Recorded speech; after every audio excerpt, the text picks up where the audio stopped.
नमस्कार दोस्तों, ज्ञान मार्ग चैनल पर आपका हृदय से स्वागत है। हमेशा की तरह आज फिर लेकर आए हैं आपके लिए एक मोटिवेशनल स्टोरी।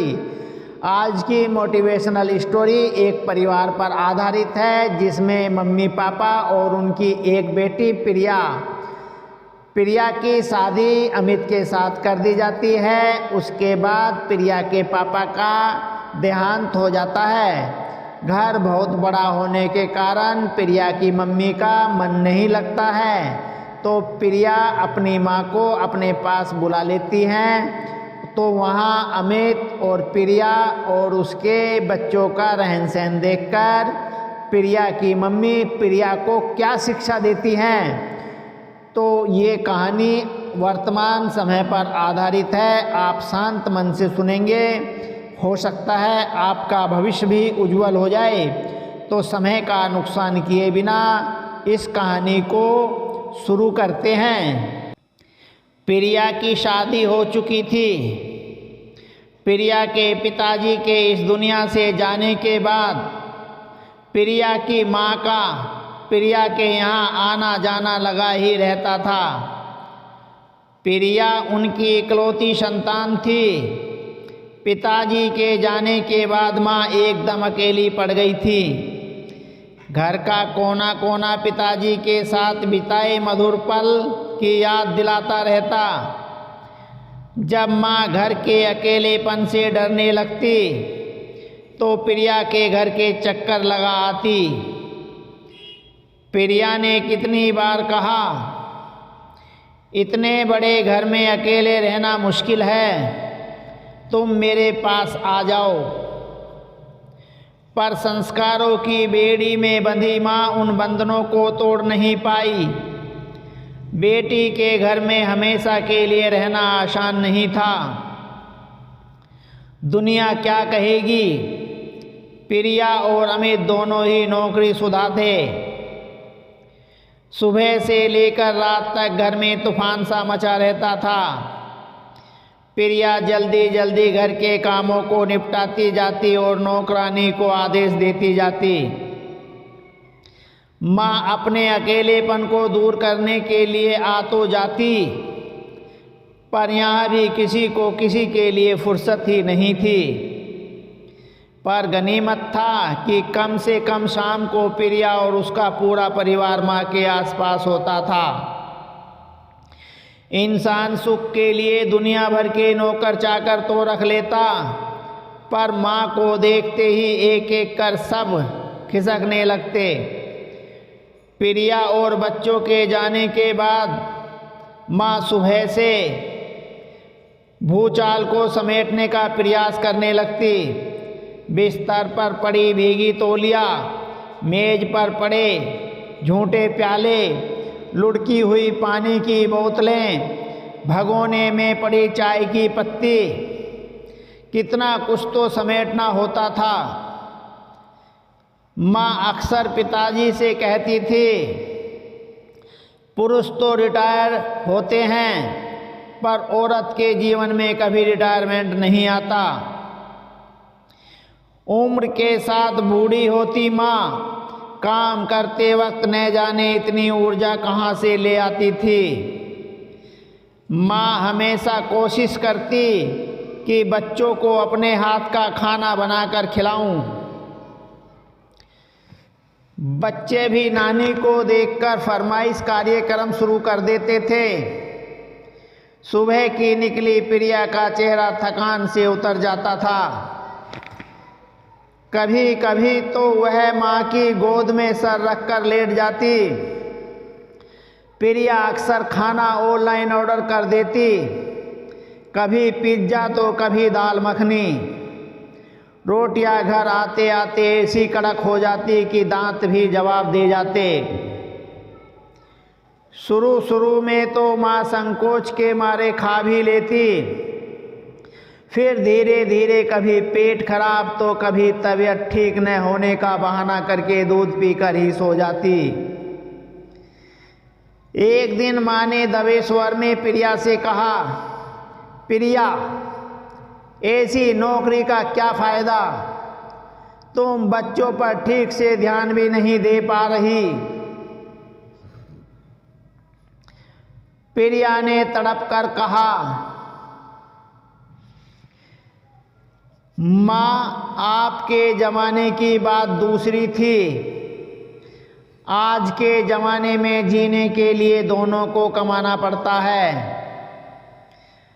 बच्चों की पढ़ाई कितनी महंगी हो गई है।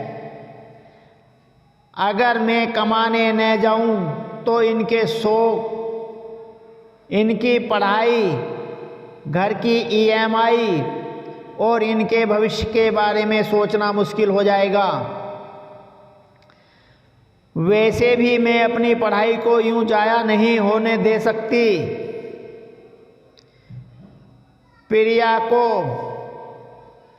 प्रिया के कोई भी तर्क माँ को संतुष्ट नहीं कर पाया। बच्चों के चेहरे तो देख, नौकरानी कच्चा पक्का बनाकर शाम को ही चली जाती है।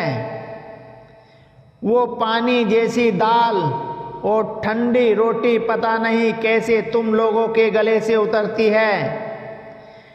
तेरे पापा को एक एक रोटी फूली फूली चाहिए होती थी। पापा की छोड़ तू अपनी सोच। बचपन में तुझे भी तवे से एक एक पराठा गरम चाहिए होता था। और अब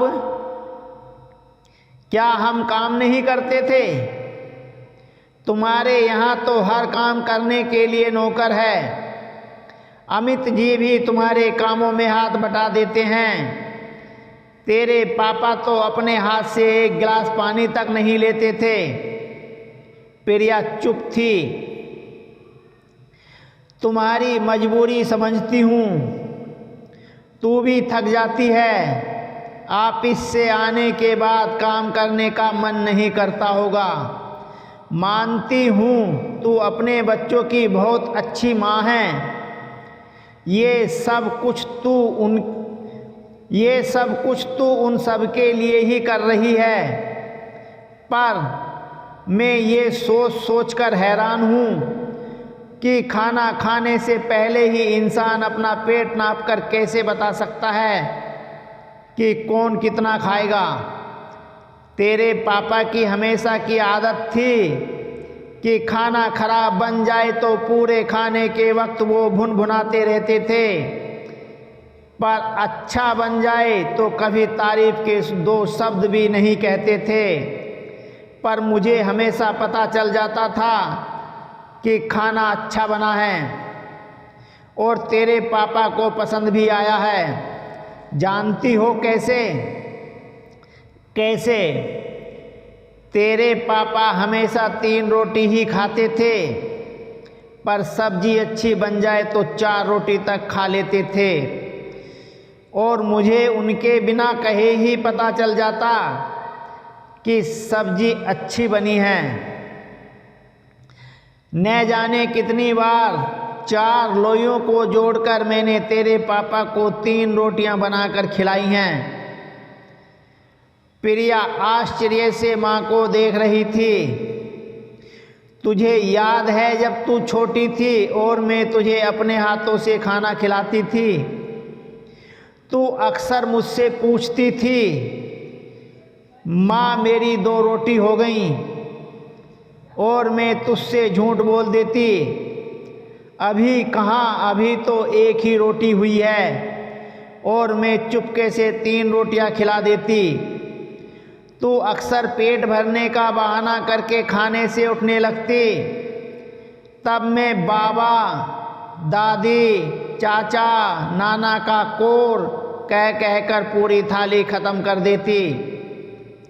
जानती थी अपने पति और बेटी से झूठ बोल रही हूँ, पर इस बात की संतुष्टि थी कि मेरा परिवार पेट भर खाना खा रहा है। मानती हूँ हमारे ज़माने में खाने की इतनी वैरायटी नहीं थी, न ही ऑनलाइन खाने जैसी सुविधा, पर हम दाल रोटी सब्जी खाकर भी खुश थे। एक बार सोच कर देख, अपने बच्चे के महंगे बाजारू भोजन को खिलाकर तेरा ममता तो संतुष्ट होता है? तुमने कभी सोचा तुम्हारे बच्चे तेरे ममता भरे आंचल के लिए तरस रहे हैं? प्रिया माँ के चेहरे पर उन सवालों के जवाब ढूंढ रही थी, पर एक ऐसा सवाल जिसका जवाब किसी के पास नहीं था। माँ उसे उन सवालों के जवाब छोड़कर उसकी पसंद के भरवा करेले बनाने चल दी थी।